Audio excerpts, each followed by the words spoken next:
In this video, I discuss what happens when you pull this train lever in Dead Rails. On top of that, I also tell you how you can pull this train lever.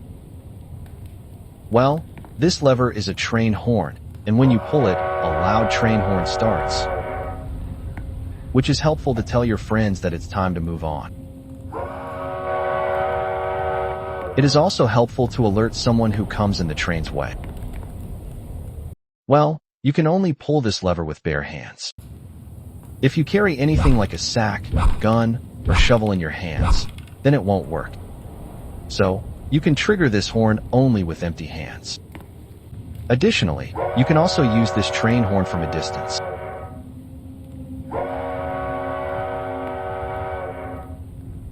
You can trigger this horn even if you are standing outside the train.